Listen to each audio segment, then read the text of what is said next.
Hey everybody, welcome to another episode of Design Recharge. You might be shocked that there's not a curtain behind me because I came to school today.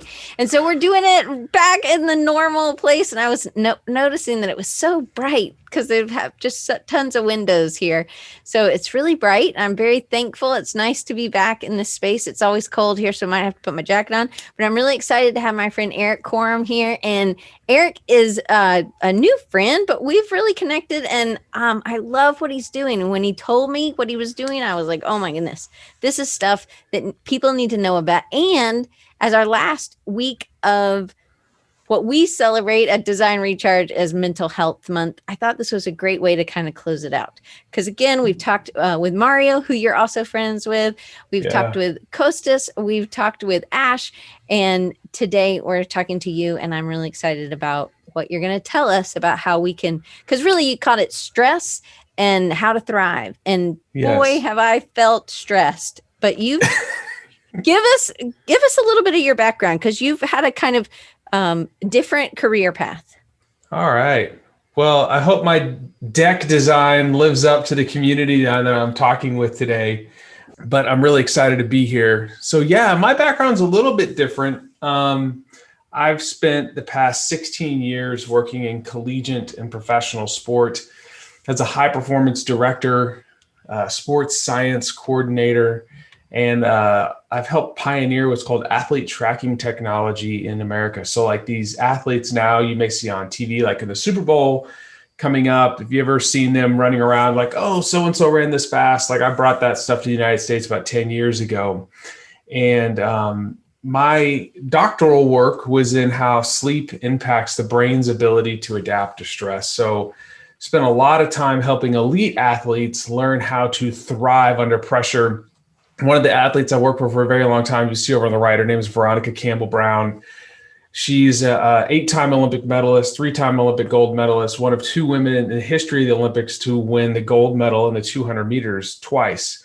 And I'm helping her right now try to reach her 5th Olympics, nearing 40 years old. She's from Jamaica. I've had a chance to work with some amazing people, been at some awesome organizations with some great teams. And I got to serve on Nike's Performance Council for 5 years, which really kind of opened my eyes to a lot of things, helped them design footwear for Nike football. And then probably the greatest experience of my life, in 2019, I was selected as a presidential leadership scholar by the Presidential Centers of George H. Bush, George W. Bush, President Clinton, and LBJ Foundation. And for 6-7 months, I was actually trained by the former presidents themselves and their administrations on how to lead, how to develop an idea with a very, very diverse group of people. And I think one of the intentions of the PLS group is to bring civility back to the political discussion. So I think everybody would really like that. So yeah, that's a little background on me. I don't think I'm speaking out of turn if I don't say that the past year has been very stressful. We're experiencing literally an unprecedented level of stress globally. And a recent survey of about 2,000 Americans found that 60% of people can't imagine being more stressed. This was like back in November, right before the election. 67% at the time said they couldn't wait for the year to be over with. 95% of people said that stress is impacting their health in a negative way. 44% reported trouble sleeping. 44% said they have an inability to focus. And about 40% of people said they're having a problem controlling their weight. And right now, people are stressed about being stressed. It's called meta-stress. And I'm here to tell you today that what you're feeling is absolutely normal. And no one is immune to it. And so over the next 20 minutes, I want to do 3 things. 1, I want to demystify stress. Number 2, I want to give you some tools to regulate stress in the moment. Okay. And then 3, I want to teach you how you can lean into stress to change your brain so that you can like learn a new skill, change your behavior, or adopt a new habit. Yep. So those are the 3 things I'm going to do. Awesome. So what is stress? Stress is often described as a feeling or an experience that elicits these feelings of anxiety, frustration, and really a threat to your security, and it pushes you beyond your abilities to successfully cope. So you're outside of your ability to really manage the situation. And stress can come from a lot of different things. It can come in a good way and a bad way. It could come from finances. Like if you're not doing well financially, that's probably a stress. It can come from relationships. It can come from money. It can come from exercise and politics. I mean, it can, like right now, stress is abounding in a lot of different ways, even though in a lot of ways we're not with each other, the stress is just compounding. But the best in the world experience stress. And this is Chris Hoy. He's a 6-time Olympic gold medalist and the most decorated Olympic cyclist of all time. What a cool looking outfit he's wearing right there. But now this is like the most decorated Olympic cyclist of all time, but when he talked about what it was like to race in Olympic finals, he said, it felt like I was going to the gallows. Like he was literally about to be executed. Now, this wasn't just any cyclist. Like I said, this is like the best ever.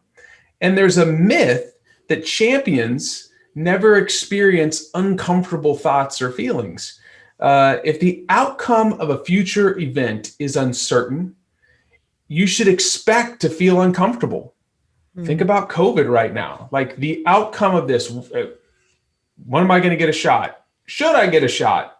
Is there the new strain coming? Like there's just a lot of uncertainty. But the way you feel does not have to determine how you perform. We're going to come back to that later. The key is you must be open to these unpleasant sensations. And if you're open to it, then emotion won't get in the way when you need to be your best. So here's the key. Your brain decides which experiences are stressful and determines your behavioral and physiological responses. So like behavioral, like your emotional response, and then physiologically how things change. So I'm going to give you a little bit of science, but I want to talk about the nervous system. The nervous system connects the body to the brain. It creates sensations, perceptions, feelings, thoughts, and actions. It puts you into action movement-wise. Like everything that you perceive in the world is from the nervous system. It controls our vital functions like heart rate, breathing, digestion, things you just don't even have to think about. But it also regulates our level of arousal, which is a delicate balance between alertness and calmness. So stress really exists on a continuum of extreme alertness, which would be like panic, all the way to extreme calm, which would be like being in a coma. Now, it's extreme states of panic or high levels of stress are not optimal for daily activities and well-being. However, they are good for things like running from a bear, or if you're driving your car and somebody swerves into your lane and you have to react and pull over and your heart rate goes up. It biases us, though, towards impulsive action rather than nuanced thought and discernment. So you don't want to live your life over here in this highly stressed and alert state. On the other side, you have things like deep sleep, which restores our physical and mental well-being. It reinforces learning, and something called neuroplasticity, which is Dr. Andrew Huberman says is the brain's ability to modify itself in response to experience. We're going to talk about that later, how actually you can tap into this ability to change your brain so you can learn a new habit, a new skill, change your behavior. The state that we want to exist in and to do your best work is a state of alert calmness. It's kind of like right in the middle where you're very dialed in, but you're in a calm state. That is where you're going to be the most creative and you're going to be able to do your best work. So how do we regulate our sense of calm and alertness? Well, funny thing is a lot of it happens through the sun.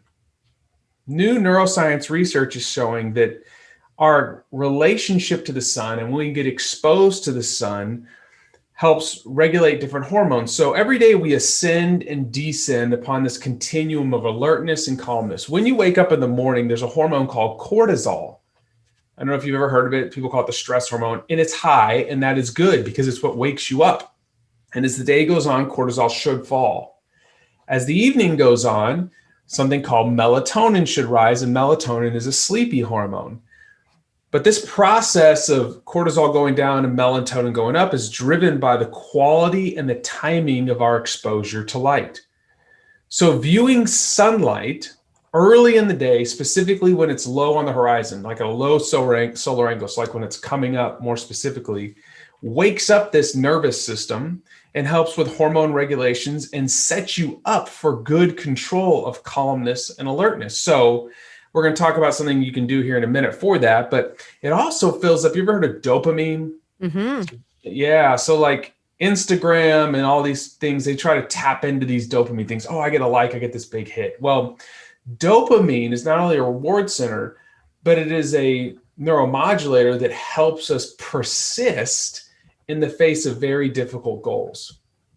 So when dopamine is high, it actually helps you to keep pushing when something's hard, like you got a really hard project. Well, if dopamine gets low, your quitting mechanisms can increase. So it makes you gritty? It's your gritty thing? It can help with that. Yes. So like our ability to consistently pursue something difficult, I'm going to talk about this later, or I can just talk about it right now. If you can learn to like internally reward yourself. So if you have I actually did a carousel on this. If you're doing two people are running a marathon and one person is like, I'm just going to think about the finish. I got 26.2 miles to go. I'm just thinking about that finish line. And then the other person is thinking like, I just got to make it to the next mile marker. And then when they get there, they're like, oh, great job. You did a good job. You get a little dopamine hit. Dopamine levels rise. When dopamine stays up, you can suppress these quitting mechanisms. But viewing the sunlight in the morning early actually raises dopamine levels. All right. So all you need is about 2 to 10 minutes of exposure in the morning. So like this morning, what means exposure? So Jason asked, he's like, what if we're an indoor kid? So what really constitutes exposure? Yeah. So first of all, it's 50 times less effective looking through a window. Wow. So you need to go outside and literally just watch the sunrise for a little bit, or within 2 hours of waking up, you need to go outside just for 2 minutes. I think everybody can give you 2 minutes. 2 to 10 minutes. Is that what you said? 10 minutes was there wasn't much difference if you stayed out longer. I mean, it helps a little bit, but like the minimum exposure is 2 minutes. Okay. What if it's raining? It's still, the sun is out. So if it's cloud cover, if you live in Seattle, like you just need to be out a little bit longer, but you still get what you need. Obviously, if it's raining, don't get sick and go outside. But like, most days, just stand on your porch if you can see the sun, or just, I have people go on walks. Or this morning I had to take my son to school. So on the way back, the sun was rising. I just rolled my window down and like just kept looking, just kind of wake myself up. Give it a shot. You'll definitely tell a difference. Now, view sunlight early in the day for 2 to 10 minutes so like this is like the perfect solar angle. See how what it is these different wavelengths of blues and oranges and yellows. That's what's actually entraining these, what's called circadian clocks. So your eyes are the brain on the outside of your head. The optic nerve is so big, it literally is your brain right here. It's not like anything else. And so what happens is when you take these wavelengths in, all of the circadian clocks and all the cells of our body get synchronized. It's pretty wild. So 2 to 10 minutes early in the morning. You need to avoid bright light though after 11 p.m. Okay. So for all you late night, I got to do my work, that is the worst thing that you could ever do. Because now you're going to be draining these dopamine centers. It disrupts melatonin, so it's very difficult to go to sleep. It's just a bad idea. So people are like, oh, well, blue light, I don't want to go down that whole pathway, but it's bright light, period. So it really doesn't matter. And I recommend, if you want a little more detail on that, I can send you in the right direction. The key thing is just past 11 p.m., no more light. Like you've got to get it off. So you're better off waking up early, going to bed early, waking up, getting some sunlight and doing great work. And you can resynchronize these things. Some people are a little bit more like these night owl, but if you can wind back the clock a little bit, that's really going to be helpful. All right. So what about in the moment? I've got like a really stressful situation. Breathing is something that you can do to help with stress in the moment. So when you inhale, the diaphragm, which is this muscle, moves down, which makes more space for the heart. Blood flows slower. So the brain sends a signal for the heart to speed up, actually. So if you want to be more alert, Longer inhales. So if somebody's ever told you when you're stressed out, just take a deep breath, that is the worst thing that you could ever do. It actually heightens your level of arousal. However, when you exhale, the diaphragm moves up, which creates less space for the heart.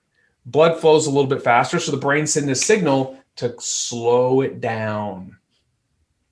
So it's like putting on the brakes. So if you're really stressed out and you want to breathe and like calm yourself down, and inhale maybe for 2 seconds, hold, long exhale. Do that 3 or 4 times and you'll start to feel things start to lower. If I actually put a heart rate monitor on people, you can literally see the heart rate begin to slow down. It's like putting on the brakes. It regulates something called the parasympathetic nervous system, which we're not going to get into. That's class 2. Yeah, class 2. The fastest way to de-stress is something called a physiological sigh. And it's a hardwired neural circuit that's a mechanism for rapidly de-stressing. And it's a pattern that exists naturally in all humans and animals. And what happens is it happens in sleep or a claustrophobic environment, or actually after sobbing. And here's what it is. It's 2 inhales followed by an exhale. And what happens is there's these little sacs in your lungs called alveoli. And there's millions of these things. And when you do this, you maximally offload carbon dioxide and you get this immediate sensation of relaxation. So it would be like this.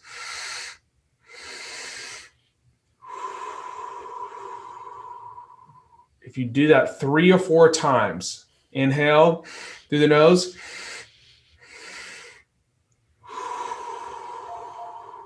Exhaling through your mouth.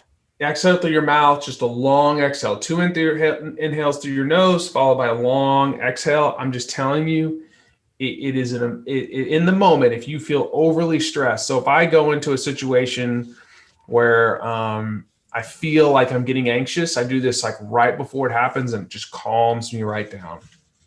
So what about mindfulness? People talk about mindfulness right now, like great way to reduce stress. Well, the goal of mindfulness is really not to reduce stress.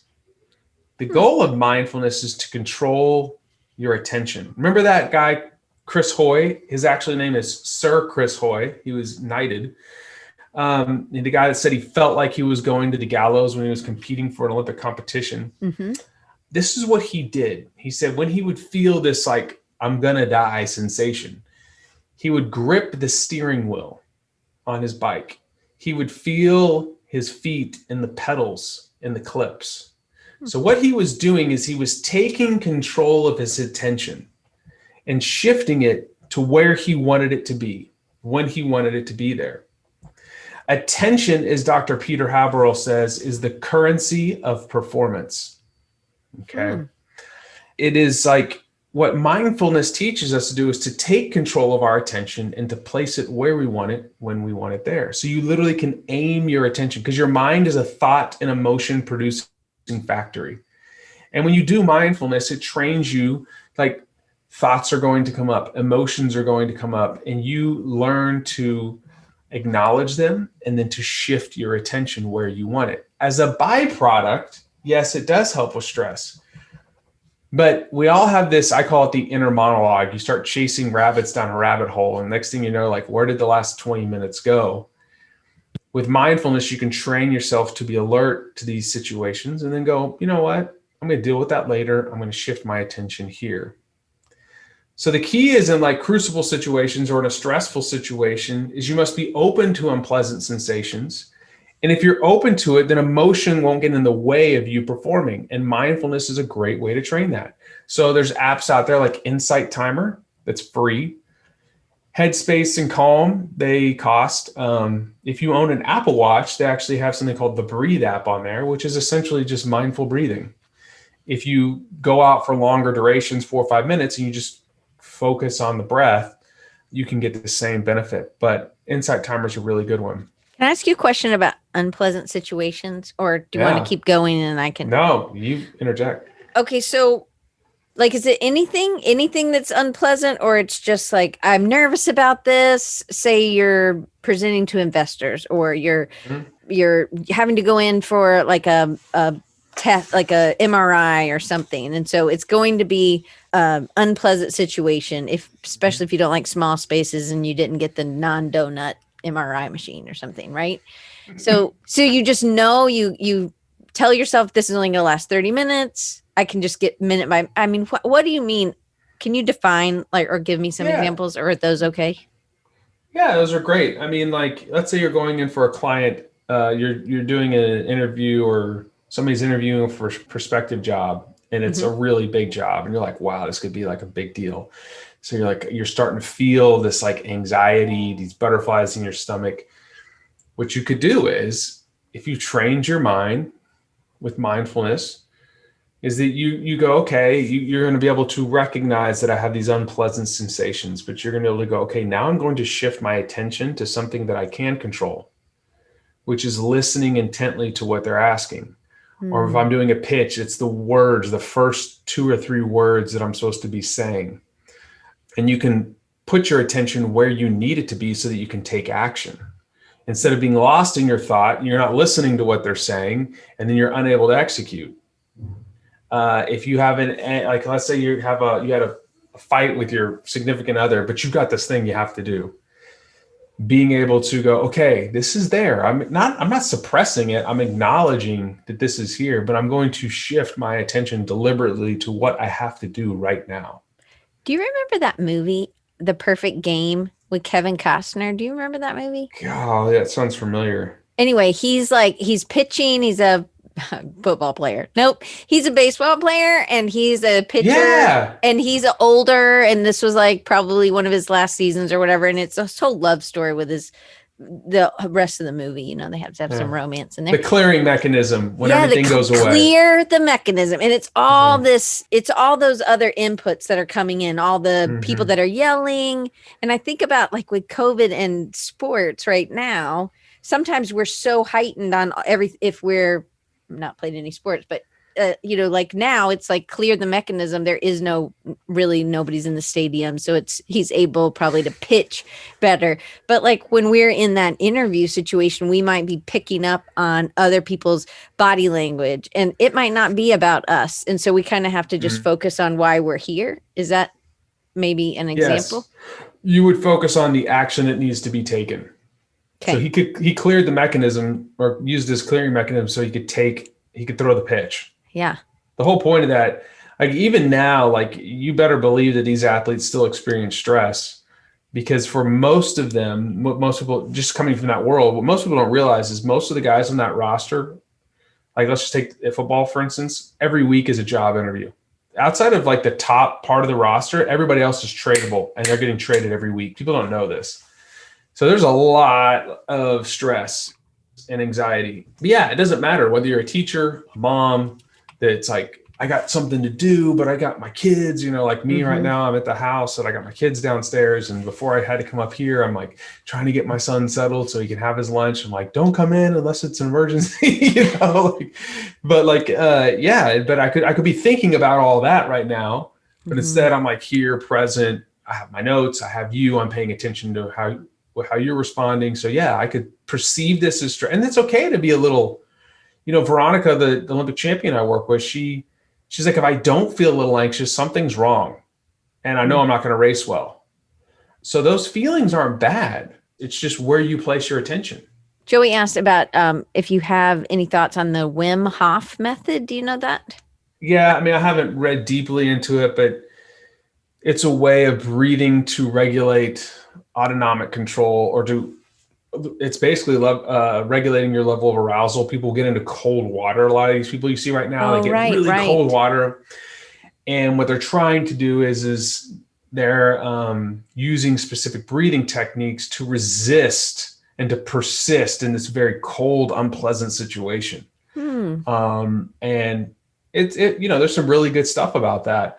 The Navy SEALs use similar situations in training where they'll go into these, it's like the mud flats where it's like cold and it's wet and it's muddy, and they make them all get together and they're just, chattering. And you could use these different breathing techniques to kind of decrease your level of arousal.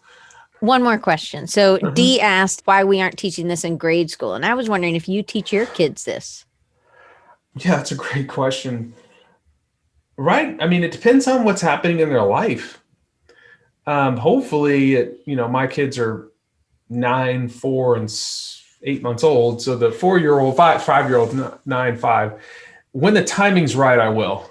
Their perception of stress is not really the same thing. Right. So but we like have teenagers, like that would be a great thing to teach in 8th grade or something, when they're going into a test, or maybe 5th grade when you really start being worried about the outcome of these, and you can psych yourself out of performing well. There's so many other life skills we should be teaching our kids outside of just math and reading and science. Like, I think we could talk a lot about entrepreneurship and but yeah, you're exactly right. Your kids should know how to do this, and it's very easy to teach.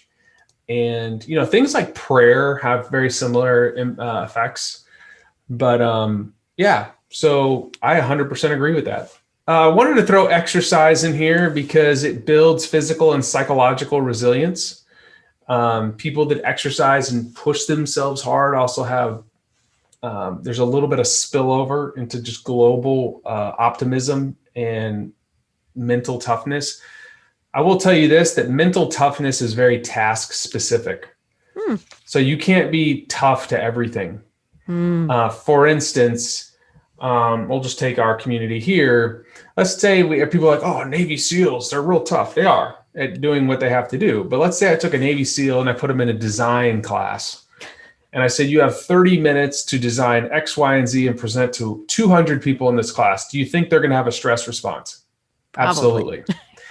If I take somebody that is a Navy SEAL that has never jumped out of an airplane before, or an Army Ranger, and I take them up in an airplane, put a parachute on them, put them at the edge of a door and say, jump. What do you think they're going to do? Not want to jump. Yeah. So what they do is it's called stress inoculation. They take them to Fort Benning, Georgia, and they start with teaching them how to jump and land. And then they put them on this 10-foot thing and they jump into a foam pit. And then they do this and they jump and learn how to roll. And they slowly elevate the height. And over 3 or 4 weeks, they've been inoculated to the stress. So just like the first time you ever probably took on a big project, there was a stressful situation, but the next time and the next time and the next time you could handle more and more. Exercise helps with just global resilience. The adaptations from exercise also help you recover and relax later on. So for instance, global just CDC recommendations, 150 minutes of exercise a week. You go walking 5 times a week for 30 minutes. Aerobic exercise and a heart rate range of 60 to 75% of your max heart rate. So if you want to know what your max heart rate is, just guesstimate it, take 220 minus your age. So I'm 40, that's 180. And then 60 to 70% of your max heart rate, which would be 110 to roughly 140 for me, exercising in that heart rate actually helps with what's called autonomic tone. So later on, it actually helps your heart rate slow down. There's more variability and can help you relax. So there's actually some ways to use exercise to mitigate stress. Here's something that's really fun, and I mentioned it earlier, something called neuroplasticity, or the brain's ability to modify itself in response to experience. Really interesting stuff has been happening in neuroscience. And what we've learned is that it used to be thought that, have a little child and up until about 25, their brains can just suck in so much information. They can learn like 3 languages with an accent, they just passively learn stuff, right? And for a long time, people thought, well, after this certain age, it was very, very hard. Well, we found now that you can actually be as plastic as you were as a child. But the gateway to that is attention. And so if you want to change your brain, if you want to learn a new skill, if you want to change a behavior, you have to bring your focus to some perceptual event, like reading a difficult passage of text or designing something in the class, like learning something that you can see and put perception on. And what happens is when you do that, there's a level of agitation. So Diane, when you teach your class and your students get agitated, like, this is hard, that's good. Because there's a neurochemical release called noradrenaline, which increases your level of arousal. But while you're studying and you're focusing, I mean, like bringing your focus to like a spotlight on a stage on something very, very specific. There's a neuromodulator, a neurochemical called acetylcholine that's released. And it literally goes out and marks the cells in your brains, the neurons in your brain that are being used during that time. Like bookmarking? Like it's like a bookmark? Goes out and goes. So the first thing you have to have is you have to have focus. When you're focused, then you have this increased level of adrenaline, noradrenaline, which makes you kind of anxious and you feel this, ugh. And then acetylcholine is released and it marks those neurons so that when you sleep, your brain can change. And so it's this very weird dichotomous relationship of extreme focus followed by rest and relaxation. So it requires intense focus on a perceptual event. And then you need periods of sleep and non-sleep rest. So like if you're going to work really, really hard for like 90 minutes and then take 20 minutes and just do something don't look at a screen, because guess what? You're bringing focus. Go on a walk, go fold laundry, go do something that's completely mindless. And then deep sleep is when this neuroplasticity occurs, is when those neurons, those connections actually get strengthened. And the ones that aren't being tapped into as often gets weakened.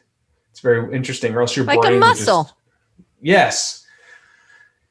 Ish, because your brain, if you kept training it, would explode, right? Right. So yeah, you're exactly right though. But it takes two things. It takes intense focus and a period of relaxation and sleep. So if you are not getting, my research was we use very sophisticated technology with collegiate athletes in the SEC, which is the best conference in college football or any sport, track, basketball, you name it. Giga Maggies. And so actually I have 3 SEC degrees, A&M, Arkansas, and Kentucky. So I can claim basketball. I can go here when they're good. But anyways, I totally just lost my neuroplasticities. You said SEC best. We did these college. Oh yeah. So it's college athletes, and we were actually able to measure how much sleep they needed during the football season to adapt to stress. And 7.5 to 9 hours of chronic sleep, it's like 2 nights in a row, was what they needed, because we were measuring these brain waves, and when these certain waves are in a certain bandwidth, you can acquire skill faster. Whoa, kind of like the Matrix. You plug it in. Yeah, and then you can just like do kung fu. Just put it in and you can do kung fu. So here's the thing though, most people overestimate how much sleep they get. Yeah. By at least 20 to 30 minutes. So if you're like, I need 7.5, like most people are going to shoot for the low end. That means you need to be in bed for at least 8. All right. And so if you're trying to learn and you're trying to improve your skill, don't cut yourself short on sleep. So here's the key takeaways. Like, stress falls on a continuum. Everybody feels it. No one is immune to it. You can regulate your bodies with sun and with breathing. So the sun is more like a long-term thing. It sets up your nervous system, awakens it, and helps regulate these stress hormones. And with breathing in the moment, take your attention back with mindfulness and lean into self-imposed stress. Like, that's what focus is. It's a stressful situation, but if you lean into it and you know how to use it, you can change your brain, do some cool stuff. Okay, so we have some more questions already. Okay, so you want me to stop sharing? Unless you're done. Yeah, I want to tell you guys one more thing. So Diane asked me to do this. I have a company called AIM7, and we are leveraging wearable technology like the Apple Watch, and we're actually helping people improve things like how they handle stress, their sleep, their energy, and weight loss. And if you have an Apple Watch, we deliver custom recommendations based off of that. And then we have a world-class group of experts from Dr. Peter Haverhill, the senior sports psychologist for the U.S. Olympics, who I mentioned earlier. He teaches mindfulness for us. We have experts in stress and adaptation and weight loss, and it's a pretty cool company. I took all my experience I was using in sports, and I was like, there's all of this data that people have now, like on their wrist, like how much I sleep. So what if I slept 7 hours? Like, what does that mean to me? Should I walk 10,000 steps or not? 10,000 steps, by the way, doesn't even exist. It's not in the scientific literature. It was a marketing campaign from the 1960s from a Japanese company that created a pedometer called the 10,000 steps meter. And that somehow got into our minds that 10,000 steps doesn't matter. The minimum depends, but like for just like all cause mortality, just to keep you from dying, you need to hit like 4,000 a day. After 7,000, it doesn't seem to make a difference. But how much exercise do I need? I'm really stressed out. What can I do? And we use all these biometrics and we deliver very simple solutions via text. So you don't have to go anywhere into an app. So if you're interested in that, email us at ask@aim7.com. We just launched our MVP. And so we're slowly bringing people in.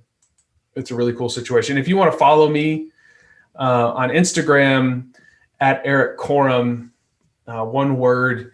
I put a lot of in the chat too, and it'll be underneath all these links.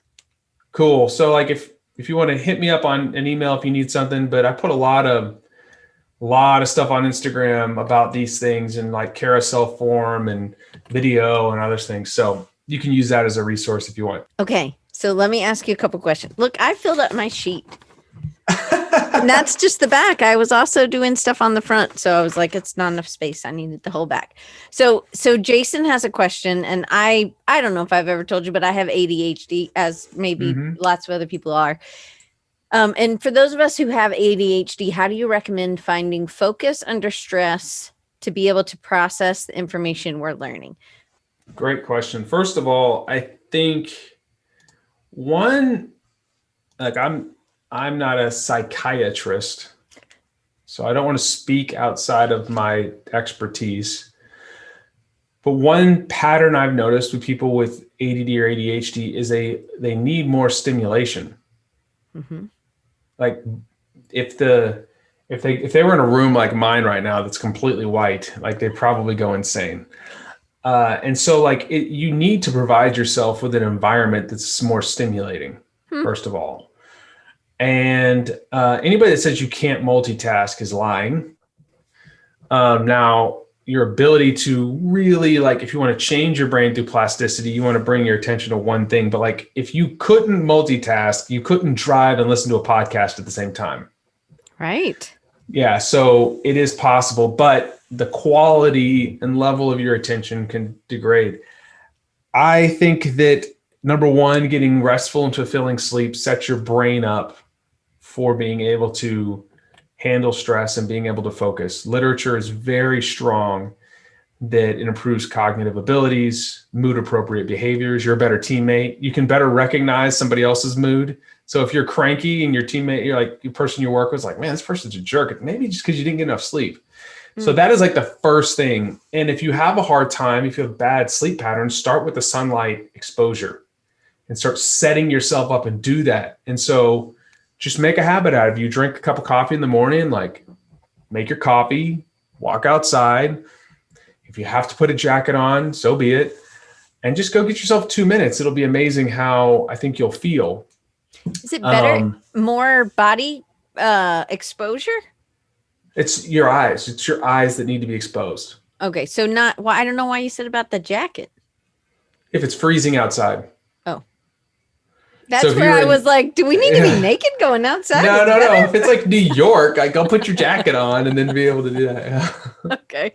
I got confused. I was like, wait a minute. I got it. Okay. My eyes. So even if I was I need to look at it without my glasses or without sunglasses. Ooh, great point. Yeah. Just naked eyes. Don't stare at the sun and burn your eyeballs. Just like look in the expanse of the sky and like just take it in, and never look at the sun and hurt yourself. But you're just taking in bright light from the sun. There's a whole lot of science behind it. And if you're really interested, you can go look at Huberman's lab and get into that stuff. So Demi had a question much earlier. He said 90% of my stress is causing my sleep to not to be able to sleep. So at that stage, are there things that will, obviously, if we're not having screens, you said from did you say 4? No, 11 to 4 a.m. But So if how you're many having, hours before you go to sleep? great question. So the couple things you want to look at is your sleep hygiene to start. What does your room look like? Is it cold, dark, and quiet? You need to sleep like a caveman. So the room needs to be very cold, 60 to 68 degrees. That helps with melatonin. Dark, no light at all. Not even a nightlight? Not a night light, nothing. Turn your cell phone over. Any type of light disruption can pull you out of sleep or keep you out of deep sleep. And then quiet. So if you live in a city and it's very noisy, you want a constant tone. So get a white noise maker, like I have for my kid, like right next to my bed. I have one now. The next thing is like having a wind down routine. So you need to prepare yourself for bed. Start turning down the lights. Some like taking a hot shower, hot bath actually really helps some people. Maybe drinking some chamomile tea. Journaling, if you got a lot on your mind, that is a great way to just mind dump before you go to bed. Just journal it all out. Beginning to engage in practices like mindfulness will then allow you to like be able to, when you go to bed, be able to go, okay, I'm going to put this thought over here for right now. But yeah, like all these things are multifactorial. So, but you got to start looking at, okay, what's my environment like? What's happening before I go to sleep? Where's my head? Am I in giving myself the opportunity to raise and lower these hormones the way that they need to raise and lower?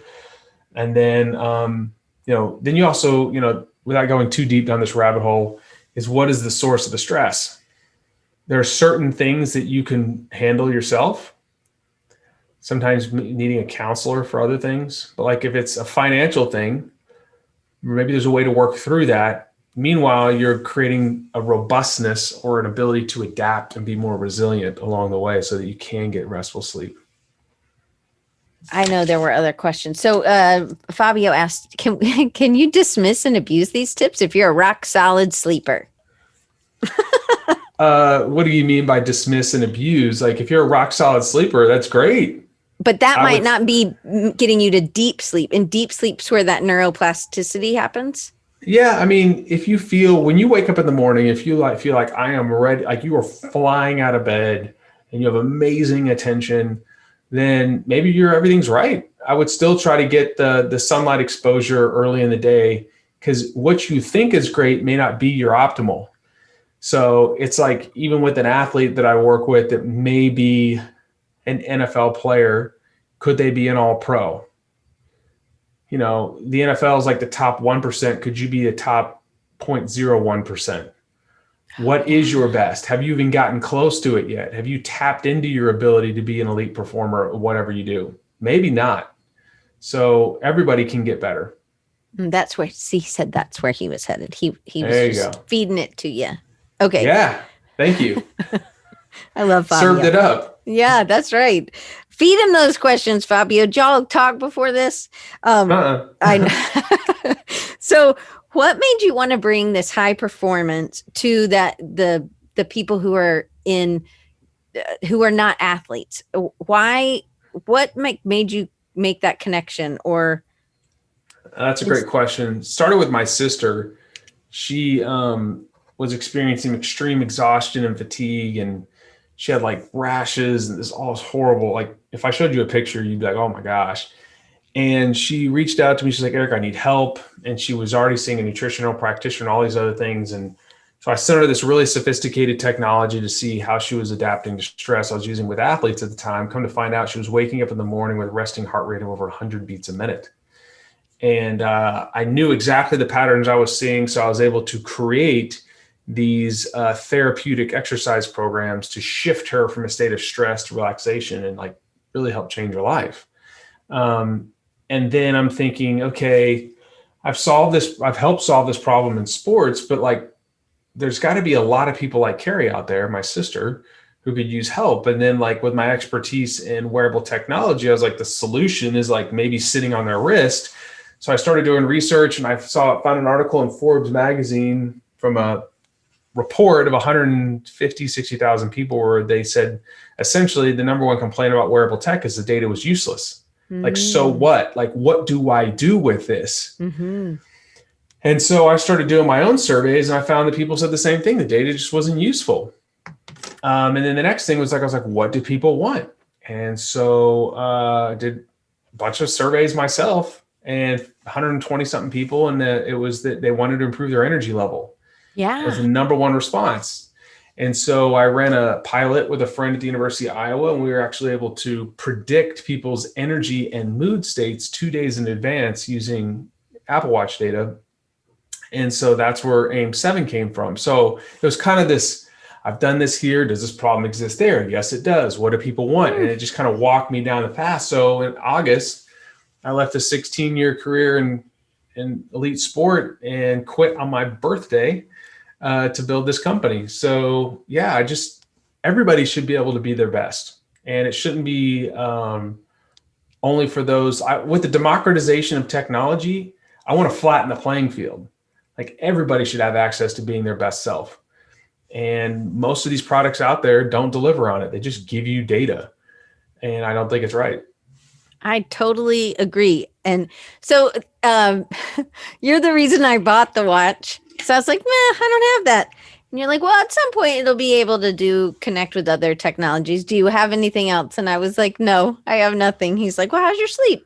And I'm like, sleep? What is this thing you're talking about? And it just so happens this week, I didn't really realize my sleep was so bad, but this week it's been terrible. What happens to me is that I can go to bed, I can go to sleep. I could go to bed about 9, and then I fall asleep. And then about 12:30, my bladder wakes me up because I have a tiny bladder. And then I wake up and I think it's time to get up. Like, in those 4 hours, I'm like, oh, really? It's, terrible math, I guess, because my 3.5 hours, I'm ready to get up. So then sometimes my mind starts going, and I've tried breathing. I've tried the Calm app. I've tried something else, but I know that when I pick up my phone, that's the absolute worst. And it's the worst for me because it gets me going as well. It exposes you to light. So your body starts saying it's time to get up. Yeah. So I've kind of avoided that.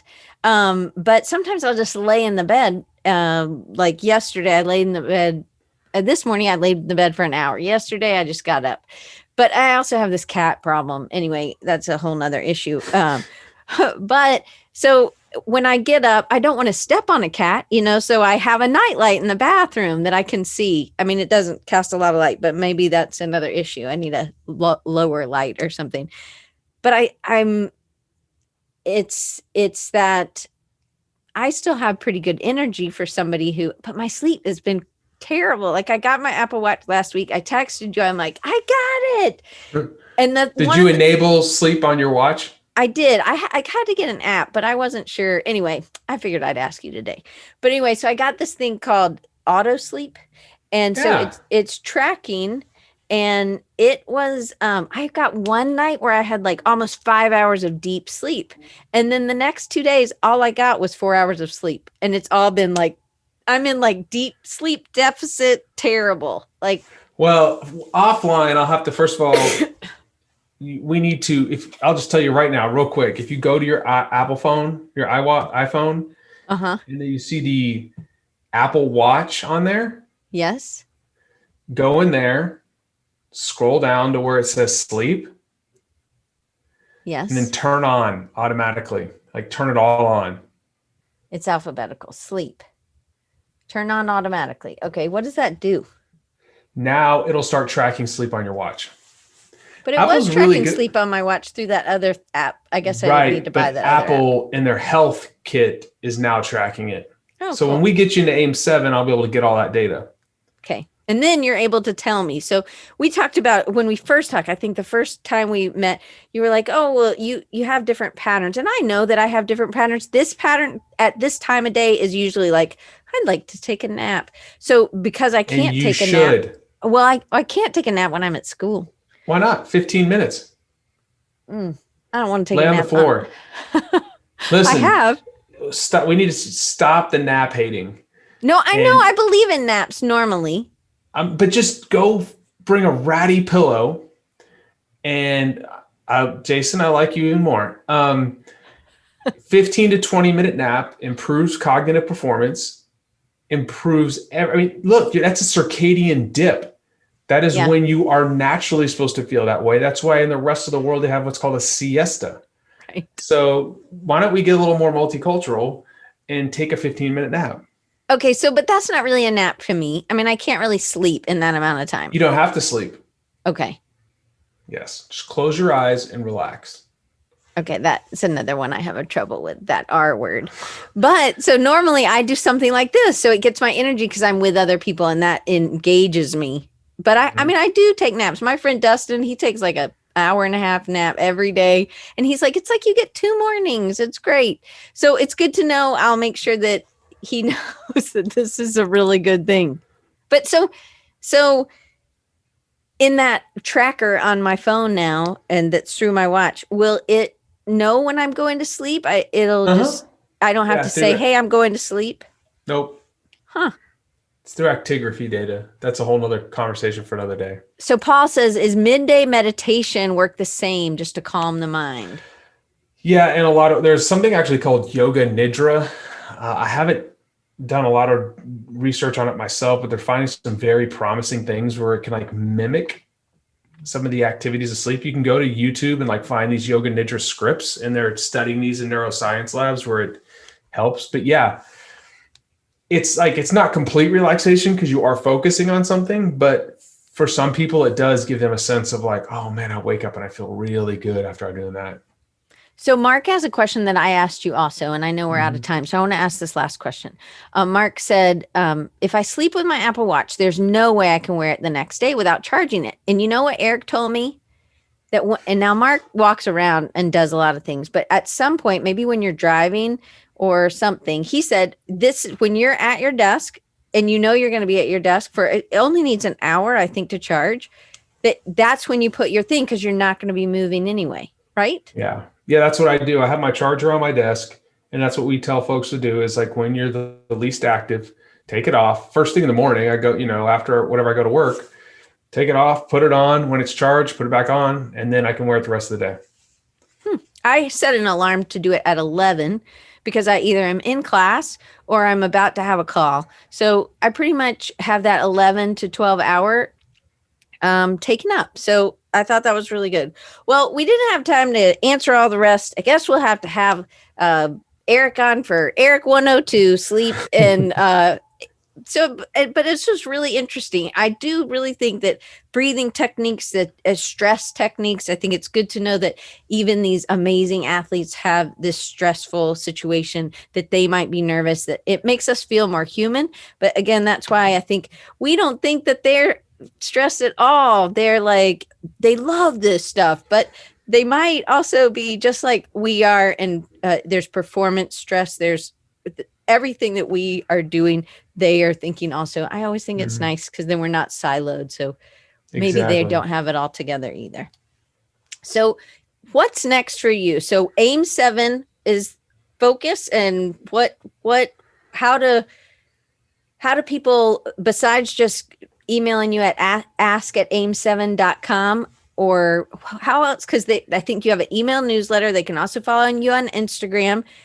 Follow me on Instagram. And then if you go to my link there, I have a newsletter. We send out, and it's every week, high performance tips, a blog link. We have a podcast that I bring on elite performers in all different types of fields, whether military or music or sports, some fascinating folks. And we give you high performance tips every week. So if you go to erikkorem.com, there's a link there. You can sign up for the newsletter. We'd love to have you. And then I just fill my LinkedIn and Instagram accounts with all these, great learnings on high performance, because everybody can be a great performer in whatever you're doing. And so that's my goal. My mission is to help people do that. Awesome. Well, Erik, thank you so much. I just want to make sure that everybody knows where they can go. So if they're listening, you can go to AIM and then the digit, the number 7.com. And then you can also ERIKKOREM.com. And then on Instagram, it's just Erik Korem. That's it. Right. So anyway, I really appreciate you doing this. Thank you for sharing your knowledge. Your deck was great. Good job. Thank you. And I have lots more questions that we didn't get to. So hopefully we'll be able to have you back Bring on. me back. I'd love to I, be on. I will for sure. And next month, just so you guys know, this month was all mental health. And this is just me doing this. Next month is Love on Designers. And so we're going to take something every week. And I actually do what do you call that? Where people give stuff away? A drawing. Giveaway? Maybe it's a giveaway. And there's like, you'll tag somebody. So one week you encourage somebody else. One week you lift up somebody who's encouraged you. One week you recharge yourself. And one's about energy. I think that's the first week is about energy. So I hope that you guys will join me in Love on Designers and loving on other creatives during this next month. There's 1 week you get to focus on you, loving on you. So I can't wait to see what that is. And next week we will have a part 2 with Will Hardaway, who we're talking about some of the things that have caused people not to feel connected. So again, I love that we're going to have some other tips of how we can make sure we're connecting across all kinds of diversity and inclusion talk as well. So we'll see you guys next week.